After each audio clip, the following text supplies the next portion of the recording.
مبارک احمد ثانی کے اوپر جتنے بھی کیسز تھے ان سب کی سزا آئینی طور پر کم از کم 26 سال قید بنتی ہے۔ وہ گرفتار ہوا اور اس کو سزا ہو گئی۔ جب سزا ہوئی تو اس نے قانونی اعتبار سے پہلے سیشن کورٹ سے رجوع کیا تو جو دفعات شامل تھیں وہ دفعات ناقابل ضمانت تھیں، اس لیے اس کی ضمانت نہیں ہوئی۔ اس کے بعد اس نے ہائی کورٹ کے اندر اپنی درخواست جمع کرائی، لیکن ایف آئی آر کے اندر جو دفعات شامل تھیں ان دفعات کے مطابق اس کا جرم ناقابل ضمانت تھا۔ اس کے بعد اس بندے نے اپنی درخواست سپریم کورٹ آف پاکستان میں جمع کروائی اور سپریم کورٹ نے اس کی ضمانت منظور کر لی، جو سراسر قرآن کے بھی خلاف ہے اور آئین کے بھی خلاف ہے۔ اور ہم مسلمانوں کو صرف خبروں سے یا سوشل میڈیا سے اتنا ہی لگاؤ ہے کہ یہ سیاسی پارٹی کیا کر رہی ہے یا وہ سیاسی پارٹی کیا کر رہی ہے، حالانکہ سارے ہمیں بے وقوف بنا رہے ہیں، اور جو ہمارا اصل مقصد ہے جس کی بنیاد پر پاکستان بنا تھا،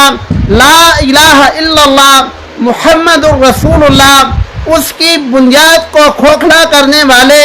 اس کی بنیاد کو ہلانے والے قادیانی کو پاکستان کی جو سب سے بڑی عدالت ہے وہ ضمانت دے رہی ہے، اور ہمیں معلوم ہی نہیں ہے کہ ہمارے ملک میں ہو کیا رہا ہے۔ میرے بھائیوں، یاد رکھو، قادیانی اگر پاکستان کا آئین مان لیں کہ 1974 کا آئین ان کو غیر مسلم کہتا ہے، وہ آج یہ اعلان کر دیں کہ ہم اس آئین کو مانتے ہیں اور اس آئین کے مطابق زندگی گزاریں گے، تو جو عیسائیوں کو حقوق مل رہے ہیں ان کے حقوق بھی وہی ہیں۔ وہ آج یہ بات مان لیں کہ 1984 کے اندر جو قانون پاس ہوا تھا ہم اس کو مانتے ہیں، قانون تو پاکستان کی پارلیمنٹ نے پاس کیا تھا، آئین اور قانون تو پاکستان کا ہے، پورے پاکستان کی پارلیمنٹ کا ہے،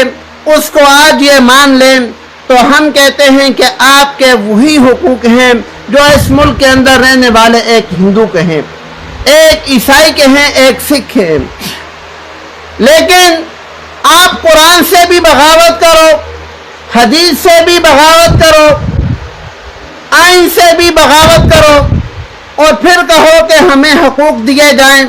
تو یاد رکھو باغی انسان کے حقوق کسی بھی کتاب کے اندر نہیں لکھے ہوئے، اور ایک اسلامی ملک کے اندر ایک تحریف شدہ قرآن مجید جس کے معنی کے اندر تحریف کی گئی ہے، ایسے قرآن مجید کو چھاپ کر پرنٹ کر کے اس کو تقسیم کرنا اور اس کی اجازت دینا، یہ کم از کم ایک مسلمان اس کو گوارا نہیں کر سکتا۔ لیکن کرنے والے اتنی خاموشی سے کرتے ہیں کہ وہ کر بھی دیتے ہیں، قرآن مجید شائع بھی ہو جاتا ہے، تقسیم بھی ہو جاتا ہے، اور نہ ہمارے بڑوں کو پتہ ہوتا ہے، نہ جوانوں کو پتہ ہوتا ہے، اور نہ ہی بچوں کو پتہ ہوتا ہے۔ تو میرے بھائیوں،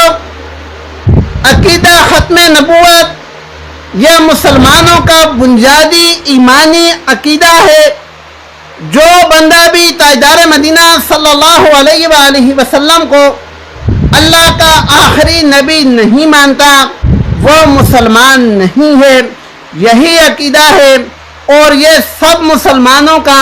تمام مکاتب فکر کا متفقہ عقیدہ ہے، اور آئین میں بھی یہی لکھا ہوا ہے۔